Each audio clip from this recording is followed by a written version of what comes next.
এবং যাকে লক্ষ্য করে আমরা সামনের দিনের আমাদের লড়াইকে, আমাদের যুদ্ধকে, আমাদের সংগ্রামকে আমরা তৈরি করছি।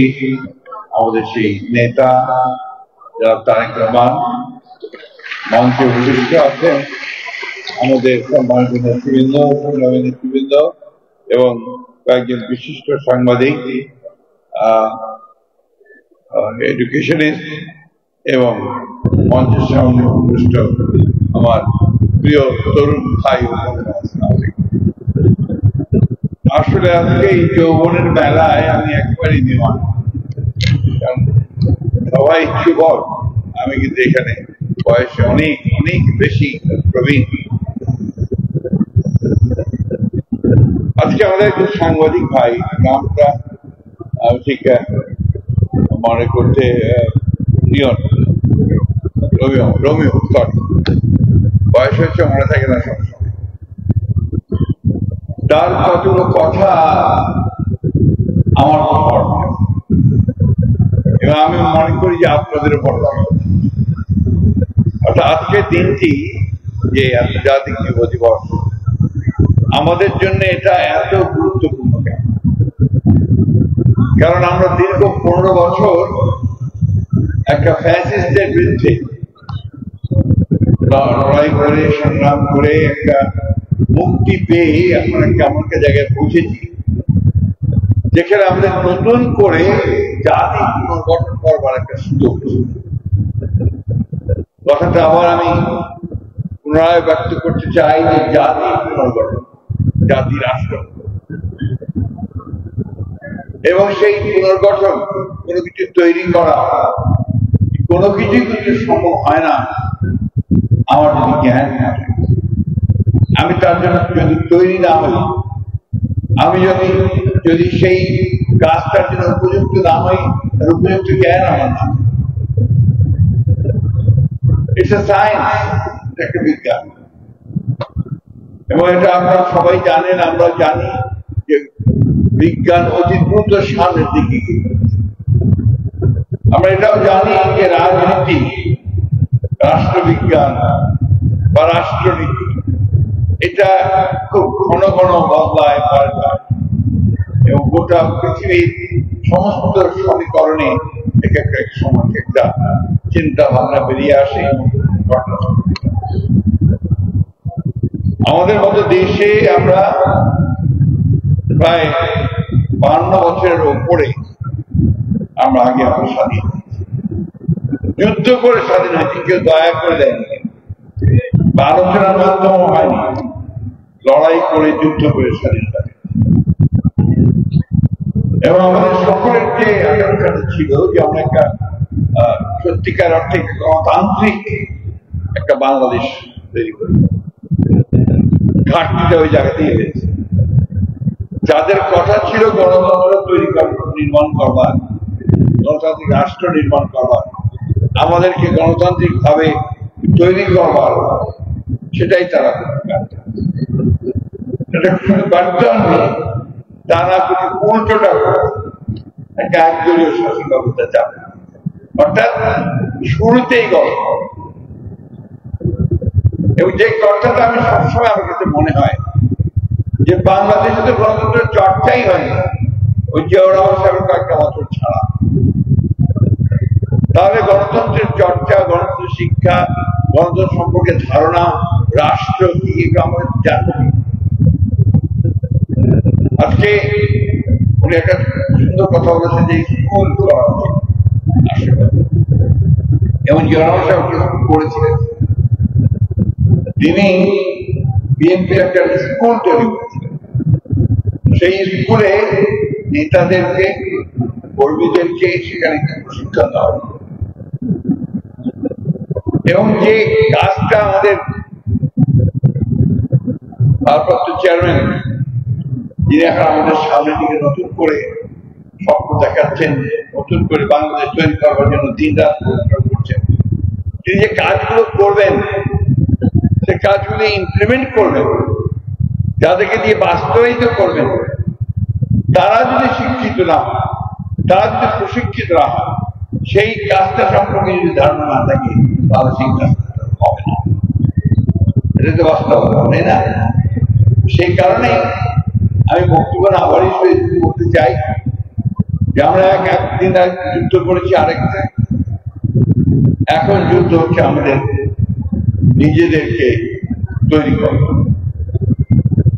বিখ্যাত কবি অল্পবয়সে যিনি মারা গেছেন, তার কবিতার একটা লাইন মানে বলতে চাই, পরের জন্য যুদ্ধ করেছি অনেক, এবার যুদ্ধ তোমার আর আমার জন্য। এই যুদ্ধ আমাদেরকে এখন করতে হবে, আমাদের জন্য, আমাদের জীবন করার জন্য। আমাদের নেতা নির্দেশিত যে পথ, সেই পথে আমাদের, এবং ব্যাপারটাকে কিন্তু ভালোভাবে লক্ষ্য করা দরকার যে বিশাল সমস্যা, কোটি কোটি শিক্ষিত বেকার, 1 লক্ষ 2 লক্ষ 3 লক্ষ না, কোটি কোটি শিক্ষিত। এদেরকে যদি কর্মসংস্থান দিতে না পারা যায়, সেই সমাজ টিকবে? টিকবে না। এই জন্যই সবার আগে উনি যে কাজটা শুরু করেছেন যে এই কর্মসংস্থান কিভাবে তৈরি করা যায়, এবং তিনি যে চিন্তাগুলো করে নিয়ে আসছেন সামনের দিকে, যে যুবকদেরকে তিনি পরিপূর্ণভাবে যুবক শ্রেণীকে তিনি কাজে লাগান, এটার জন্য আপনাদেরকে আমাদের তো বয়স পার হয়ে গেছে, আমরা বড়জোর 1-2টা যদি বেঁচে থাকি তাহলে 1-2টা ক্লাস নিতে পারবো, কিন্তু তৈরি হতে হবে।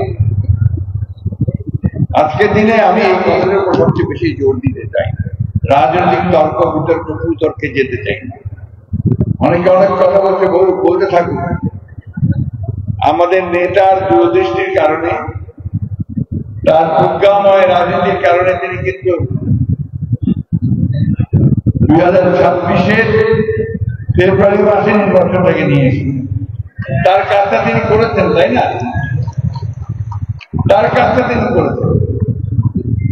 এখন আমাদের কাজ হচ্ছে এই নির্বাচনটা যেন সুষ্ঠুভাবে সম্পন্ন, আমরা যেন এটাকে সুষ্ঠুভাবে শেষ করতে পারি। আমাদের দিকে আঙুল করে কেউ দেখিয়ে বলতে না পারে যে আমরা আওয়ামী লীগের মধ্যে জোর করে নিয়ে গেছি, এটা যেন দিস ইজ ভেরি ইম্পর্টেন্ট। এটা অত্যন্ত জরুরি কথা, কারণ আমরা বড় দল, আওয়ামী লীগ নেই। আমাদেরকে সেই দায়িত্ব পালন করতে হবে, একটা সম্পূর্ণ নিরপেক্ষ সুষ্ঠু নির্বাচন যেন হয়, তার জন্য আমাদেরকে,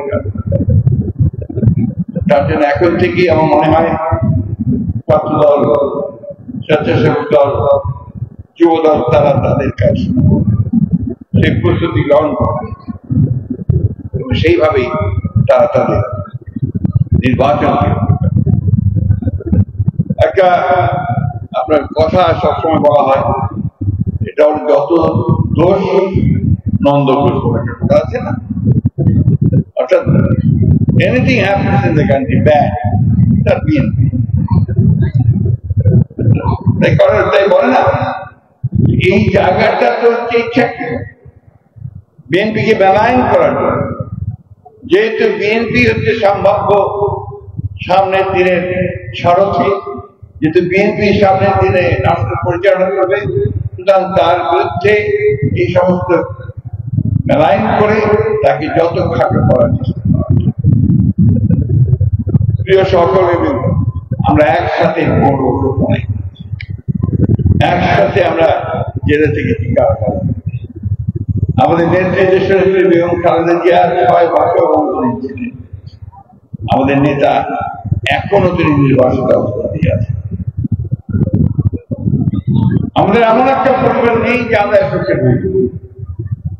সুতরাং এই জিনিসগুলোকে মনে রেখেই যে আসুন আমরা সবাই মিলে এই দুঃখ কষ্টগুলোকে কাটিয়ে আমরা একটা সুন্দর ভবিষ্যতের স্বপ্ন দেখি।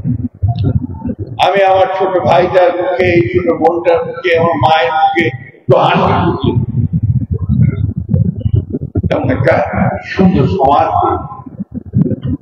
এটা না হলে আমাদের এত চেষ্টা, এত পরিশ্রম, এত রক্তপাত সবকিছু ব্যর্থ হয়ে যায়।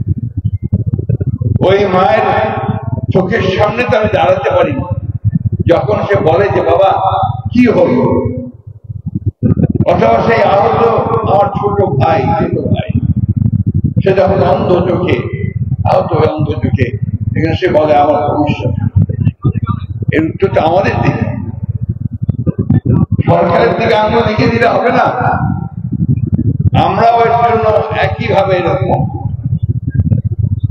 আমাদেরকেও ওই কাজটা করার জন্য এখন থেকে আমরা যদি জনগণের মন জয় করতে পারি, তাদের যে উইন ওভার করতে পারি, তাদের নির্বাচনে আমরা যদি আমাদের পক্ষে নিয়ে আসতে পারি, তারা আমাদের সরকার তার কোন সবে নেতৃত্ব গ্রহণ করতে পারি, তারা ওনার যে স্বপ্ন যে কাজগুলো করছেন, আমাদের যে ৩১ দফা করছেন, যে ৩১ দফা বাস্তবায়িত হলে আমরা তাদের মুখে হাসি।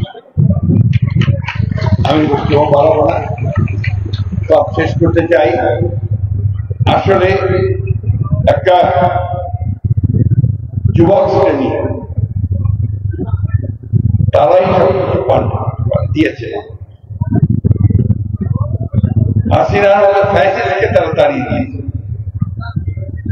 আমরা পারবো না এখন একটা ভিত্তি, চমৎকার একটা ভিত্তি তৈরি করে, যেটা জিয়া রহমান সাহেব মাত্র ৩ বছর তৈরি করেছিলেন, সেই রকম একটা ভিত্তি তৈরি করে এই দেশটাকে সত্যিকারের সামনের দিকে নিয়ে যেতে পারবো না। কি পারবেন না আপনারা?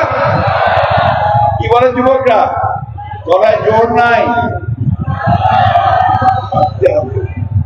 পারতে হবে। দরকার হলে গ্রামে গ্রামে, ঘাটে ঘাটে, খালে খালে, খামারে গঞ্জরে গিয়ে মানুষের সঙ্গে কথা, মানুষকে জীবিত করতে হবে, মানুষকে জাগিয়ে তুলতে হবে। আবার এটাই হবে আমাদের কাজ। এই কথাটা আপনারা বলেছেন চমৎকার। তা কি বলেছে যে আপনার আধার দরকার, অর্থাৎ পার্টি দরকার, যে পার্টি রেভলিউশনে লিড করবে, অর্থাৎ আমার এই তারেক রহমান সাহেবের যে বিপ্লব, সেই বিপ্লবকে সফল করবে, সেটাই হচ্ছে সবচেয়ে বড়। এবং আমরা দেশবাসী আশা করি যে এই তরুণ জেনারেশন আপনারাই হবে সেই বিপ্লবের নেতা। ধন্যবাদ।